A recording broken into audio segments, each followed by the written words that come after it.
Welcome guys, thanks for checking out this video. Now I know it's been quite a while since I've appeared in front of the camera. My life has changed quite a bit since the last time, moving out a fair few times, changing my other job, and now I do have a baby, so I'm not going to dwell into much of that, but I thought I'd like to share. But in this video we'll be concentrating on the Nintendo Switch 2 on a different type of perspective, which is kind of a bit my own, and I'd love to hear from you guys if this is something that is familiar with yourself as well. So the Nintendo Switch 2 is finally here. I'm going to jump into that and reveal a hands-on experience and a first impressions very soon. But I thought to dwell into a bit of my history with Nintendo. As you can see, I'm not much of a big fan when it comes to Nintendo, but there's always these games that they release that if you're a gamer, you have to jump into. But with my experience of collecting, favorite items that I do preserve are from Nintendo themselves, and of course a few of the games are in my top games of all time. Now this content is a little bit different, and let me know if you guys like this type of material. But what I normally concentrate on is modernizing retro gaming consoles to bring them more to a modern era, with reviews on accessories and enhancements, and all these items can be found at my web store in the link below if you guys want to help out this channel and the store. So hearing that the Nintendo Switch 2 was finally released, I was on day one on pre-ordering that unit to jump in and to review for you guys, and there was a company that was very happy to share with me some of the accessories and some of the peripherals for this device, so I want to review them when they eventually come into delivery. I was a bit on a hold as they have preserved this stock for bigger YouTubers. Now personally, the big thing that I was really excited about the Switch 2 is that I never really jumped into the Switch 1, as my personal back history of Nintendo hasn't been the best experience, and I just wasn't generally a fan of the Switch 1 idea. I'm more of a console gamer, and when that was released it was a bit backdated, releasing games from like the Xbox 360 and the PS3 era when we were well into the PS4 and the Xbox One era. I did pick myself up a Wii U, and in the first year of the Switch experience I just noticed some titles being ports of the Wii U, so there wasn't really anything enticing me to jump onto that unit. But there was one game that I'm a big fan of, and I would just jump and play that straight away, and that is the Metroid Prime 4. That was originally planned to be released for the Nintendo Switch 1, and I was just waiting for that day to come, but it never came around until we got the Nintendo Switch 2. The main features that the Switch 2 does bring that I'm really excited is of course that new screen of being 120Hz, 1080p rendered video information, that bigger 7.9 screen. Of course it is an LCD, but it's a very high quality standard and is a lot better than a Nintendo Switch 1 screen, which was another reason what put me off the handheld. Now back in the day I was a big handheld gamer, especially with the original release of the Sega Game Gear and the Game Boy Color, and then the PlayStation P came around and I thought that was awesome. That was around with me everywhere I go, especially on long trips. But I haven't really jumped into the handheld gaming market for a long time, but now with the specs of the Switch 2 being more in line with this generation, and those games that I've been looking forward to playing for a long time and just needing an excuse to finally pick one up. Now I know personally a lot of you Nintendo fans are just not enjoying what I'm saying or what is going to be said, but it wasn't until many years later that I really appreciated what Nintendo did for the video game industry, and that was when I got into modifying and hacking these Nintendo consoles to really show what these guys delivered, even though I have been a fan of some of the exclusives on the way. So before I go into an unboxing and first impression of the Nintendo Switch 2 that finally has arrived, I'd like to share a bit more of my personal experience, and I wonder if you guys have experienced the same as well. Now when it comes to video game brands and companies, first impressions are a big thing. My first impressions of the first console, of the home console release, of course was the NES, the Nintendo Entertainment System. And I remember that back in the day, but my first experience of video games was with the Sega Mega Drive, and I always remember visiting over a friend's house and he had the setup with his other friends, and I wasn't allowed to really see what was going on because I was the younger kid and they didn't really want to get me involved. Bit understandable, but when I saw games from a distance, which was Streets of Rage 2 and Echo the Dolphin, I thought these are pretty awesome, and we finally got a dedicated home console system that didn't require any of these cassette tapes or floppy disks that took a long time to get in. It was just put your cartridge in and you're ready to go. I was pretty excited. Of course I wasn't really allowed to check what was going on until I just basically jumped in and annoyed them and said, what's this all about? But my time wasn't that long at all, so they ended up just kicking me out because they wanted to spend their time with their friends on this awesome home console. so I ended up playing with the younger brother who had another home console, which was the NES. And I wondered what this was all about. It kind of loaded the games differently, and when we tried to check out a few of these games, they weren't really correctly loading. And I remember checking out Mario for the first time, and I always thought that this guy, I could not connect well.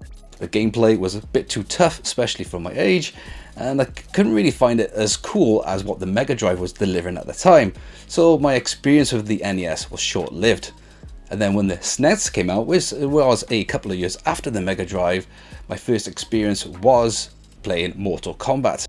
And again, Super Mario. But when I played Mortal Kombat, there was no blood in the game. And I always remember that because I always thought that the Nintendo systems were always for younger children and just not as cool as the Mega Drive.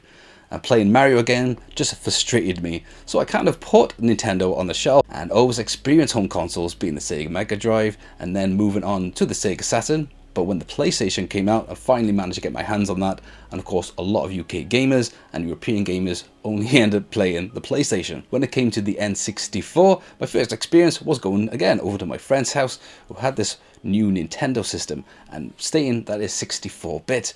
When we were playing home consoles like the PlayStation and Saturn being 32-bit, that's what we named them back in the day. So I was going to experience twice as much power, was holding that control pad, and that did confuse me and a lot of people, especially with that D-pad and the analog. It just did not really function me very well. But then some of the games I played wasn't really the highlights of that system. They were a Formula 1 racing game and Resident Evil, but I always remember experiencing these games not featuring as much content as the PlayStation 1 with films or even higher texture graphics. I always remember thinking, why are these games looking not as good as the PlayStation 1 when they're supposed to be twice as much power? So my experience with the Nintendo 64 wasn't really that great. But it wasn't until a couple of years later, going over a friend's house, that he had GoldenEye and Perfect Dark. And I thought these games were pretty awesome. And that's what really first drew me in and hooked me on a Nintendo console.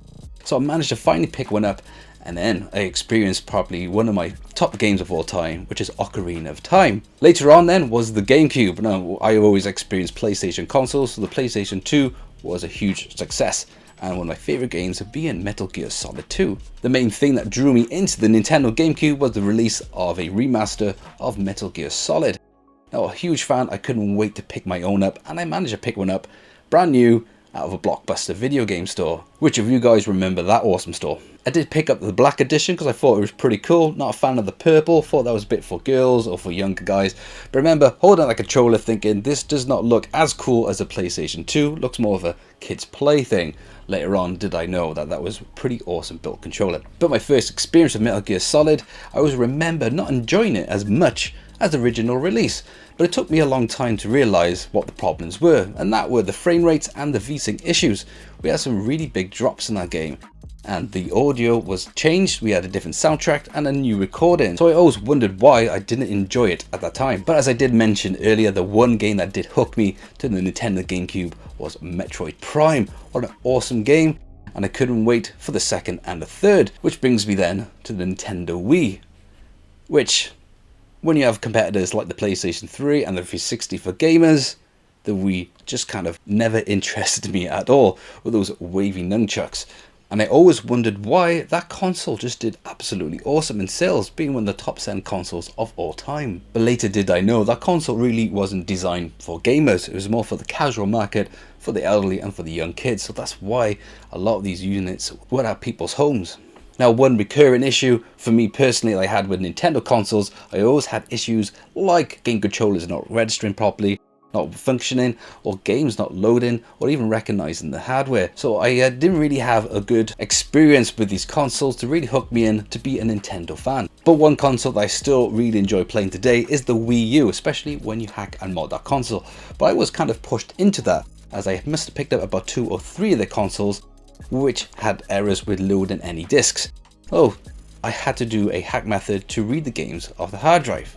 Now this brings me to the Switch 1, which I did mention about my problems earlier, but to highlight a few, Well, of course, was the design of the handheld. I did like the fact that you could take it on the go. It was a bit of a game changer. But when it came to the games, I'm personally more sit down on the couch, have a game controller on the big screen. But when those games were delivering experience and graphics such as the 360 and PS era, when we were well deep into the PS4, I thought Nintendo were just holding back a bit.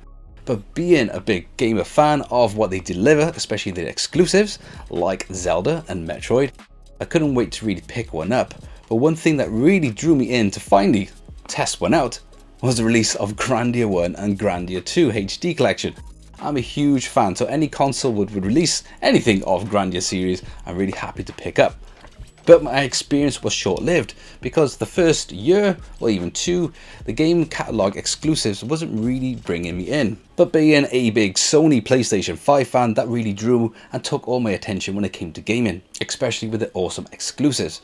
But it was always niggling in me to pick up a Nintendo Switch, especially for the exclusives. So now I thought I'd take the jump and purchase this new Switch 2 to really experience the titles that I've missed in the past, actually have them more upgraded with a 4K resolution, run at more at a stable 60 FPS, which the Switch 1 wasn't delivering at the time. And hopefully later this year, I'll be able to play the latest Metroid Prime 4. And being a Zelda fan, there are some pretty awesome exclusives that I can finally jump into. So with this handheld release, I'm really going to give Nintendo my attention this time, and I have managed to pick up a fair few titles that I want to check out with the Nintendo Switch 2, which are just by there. So the ones that I have picked up to experience now, with a few of these upgrades that are now available. We got Metroid Dread, so that is one Metroid title I've been itching to get into, finally got an excuse to. Next up is Breath of the Wild, so that is a huge game, and I did experience that on the Nintendo Wii U and fell in love with that title, and it's definitely in one of my top games of all time. But now to play this in 4K and a stable FPS, I'm really looking forward to that one. Next up is Tears of the Kingdom. I know, I'm a bit of a Zelda fan, but I've never even touched this game, and the reviews are pretty amazing, and now I've got the chance to do so. Next up is, yes, this guy managed to make into my collection. Now, as you guys know, I'm not the biggest Mario fan, but I did see the reviews on this, and I did manage to pick this up a fair few years back when this first came out, and I thought finally a Mario game that I could finally jump into because it does look amazing. And last one is, yes, a Pokemon game. I haven't played a Pokemon game since the original Game Boy Color. I played a bit of the Pokemon Snap for the N64, but I've never really delved into the series. The one type of game I wanted from a Pokemon game is an open world experience. They have touched it on this, the reviews weren't that great, but what was holding it back, what I saw with the reviews, is when it comes to the frame rate, the pop-ins with the items loading, and not many people were a fan of this. They thought finally we got a game that we wanted, and Nintendo held back. But without upgrades, with a 4K more stable at 6PF, I think I'm gonna give this a go. So these are the games I thought to pick up to really get me involved in the Nintendo Switch generation. Well guys, when we put it all together with my experience of Nintendo, and of course the lack of Nintendo experience with the Nintendo Switch, and the library that I've been missing out on for a fair few years, I'm on two sides. Really excited about experiencing a hybrid console, as this is the first time for me with gaming on the go and hooking up to your TV. Of course, the better design handheld with how it is built and the extra features that they've brought to this model. And then there's the other side, the not more favourable experience that I've had with Nintendo hardware, and with the more recent laws kicking in when it comes to even being able to sue Nintendo in case anything happens to your handheld. And there's a lot more going on, but it kind of pushes you away to support this type of company in the first place, especially if you've been gaming for such a long time like myself. So essentially I'm really excited, but then I'm also not so supportive, but I can't wait to get my hands on this console. Now this video has been a bit longer than I originally planned, so I'll put a dedicated video to my first hands-on experience in Nintendo Switch 2, which I'll just be a bit unscripted and just say how it is. So I'll put that video in the description box below, or even just pop it up there for you. So as always, thanks for watching this video. If you'd like to hit that button, if you want to support this content, hit subscribe, leave your comments below, and I'll catch you lot on the next video.